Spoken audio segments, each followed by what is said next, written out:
국가결산 보고서가 총선 다음 날인 11일에 발표되었습니다. 국가결산 보고서에는 지난해 국가재정 세입세출 결산 결과와 재정적자 국가부채, 국가자산 증감 규모 등이 공개됩니다. 특히 2023 회계년도 국가결산은 많은 주목을 받았는데 윤석열 정부 취임 후 처음으로 짠 예산과 재정운용 결과가 오롯이 반영된 내용이기 때문입니다. 지난해 말 기준 1127조 원, 국가 채무가 사상 최대를 기록했습니다. 이는 국민 1인당 나라 빚이 2178만 원인 셈으로 1982년 관련 통계가 작성된 이후 처음으로 GDP 대비 국가 채무가 50.4%를 돌파했습니다. 2023년도 예상 세입은 400조 5천억 원. 지난해 정부가 걷어들인 국세는 344조 1천억 원. 정부가 예산을 편성할 때 내놨던 계획보다 56조 4천억 원이나 덜 거쳤습니다. 건전 재정 기조로 전환하여 2027년 국가 채무를 GDP 기준 53% 수준에서 억제한다는 목표하에 역대 최고 수준의 강도 높은 지출 구조 조정을 단행하였고 재정 총량을 엄격하게 관리해 왔습니다.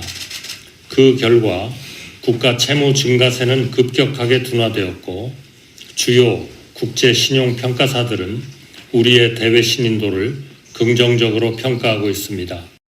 윤석열 정부 출범 후 2년 연속 세수 부족입니다. 예상보다 법인세 24조 6천억 원이 덜 거쳤고 양도소득세와 종합소득세가 16조 원, 부가가치세 역시 9조 4천억 원으로 3대 세목에서만 50조 원의 구멍이 났습니다. 정부는 부동산 경기 침체와 반도체 불황 등 경제 상황이 좋지 않았던 점을 원인으로 꼽았습니다. 실제 지난해 제조업 생산은 20년 만에 가장 큰 폭으로 줄었고 소비 동향을 보여주는 소매 판매 역시 20년 만에 최대 폭으로 떨어졌습니다. 여기에 새 정부 들어 법인세율을 1%포인트 깎아준 것도 영향을 미친 것으로 분석됩니다. 이렇게 막대한 재정적자가 발생하며 금융투자세 감면, 상속증여세 감면 등 정부의 각종 감세 추진에도 제동이 걸릴 것으로 예측됩니다. 또 경인고속도로 지하화, 올림픽대로 지하화 등 총선 과정에서 여야가 쏟아낸 각종 개발 사업의 추진도 쉽지 않을 전망입니다. 반면 기획재정부는 이미 올해 예산안에 감세 정책이 반영됐다며 작년과 같은 세수 부족은 벌어지지 않을 것이라고 밝혔습니다. 2023년에는 예상치 못한 세수 감소에도 불구하고 지출 구조조정 노력으로 추가 국채 발행 없이 국가 채무를 계획 내에서 관리할 수 있었습니다. 국가결산 보고서가 4월 10일을 넘긴 건 국가 재정이 제정된 2006년 이후 처음입니다. 이에 대해 여당은 윤석열 정부의 경제 성적표를 총선 전까지 감추기 위해 발표를 미룬 것 아니냐고 의심했습니다. 4월 10일까지 국무회의에 보고되어야 하는 보고서가 총선을 의식해 선거 다음 날에야 공개됐다는 의혹에 대해 정부는 당일이 휴일일 경우 민법 조항에 따라 다음 날까지 국무회의 의결이 가능하다고 설명했습니다. 김부겸 더불어민주당 공동선대위원장은 SNS를 통해 국가재정결산서 공개가 선거의 악재가 될 것이라고 판단했냐며 관례를 벗어나 발표를 연기한 저희를 의심할 수밖에 없다고 주장했습니다. 잠시 주목해 주시길 바랍니다. 구독자분들에게 특별한 선물을 준비했는데요. 제가 항상 여러분들께 강조드리는 말씀이 있습니다. 이슈와 뉴스만 꾸준히 챙겨보셔도 충분히 돈을 벌 수 있다고 말씀드리는데요. 여기 보이시는 채널의 영상을 보시면 어떤 생각이 드나요? 그냥 눈에 보이시는 뉴스와 영상만 보시고 아무 생각이 없으신가요?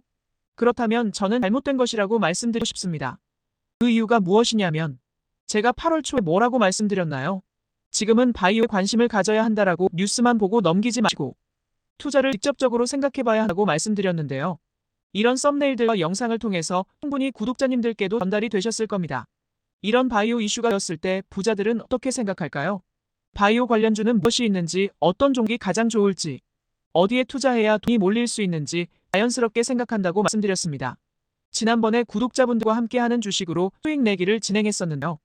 100% 무료로 진행을 했고 이 사진을 보시면 아시겠지만 구독에는 문자 메시지를 남겨주신 모든 시청자분들께 이렇게 바이오 관련주 중에 가장 급등할 확률이 높은 딱 한 종목을 드렸습니다. 8월 13일에 우정바이오를 추천을 드렸습니다. 여기 나와 있는 사진을 보시면 정확히 얼마에 매수하고 어떤 종목을 사야 하는지, 어느 점에 팔아야 하는지, 이런 부분들까지 여러분들에게 정확히 알려드렸는데요.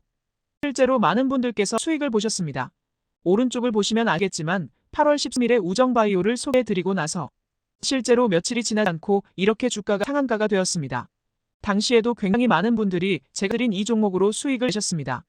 지난번과 똑같이 구독이라는 문자를 보내주시면 이번에 이슈가 되고 있는 주식 중에 앞으로 대장주의 구실을 면서 주가 가장 크게 상승할 한 종목을 시청자분들에게 문자로 종목명과 사고자 하는 시점을 모두 알려드리겠습니다.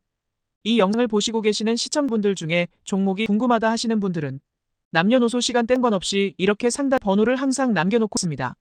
전번호 010-5648-2209 똑같이 무료 급등 주식 문자를 보내드리겠습니다. 돈을 받는 것도 아니고 투자를 대신해드리는 것도 아니고 부담 없이 구독 문자 보내주시면 되십니다. 수익이 나신다면 구독과 좋아요 한 번씩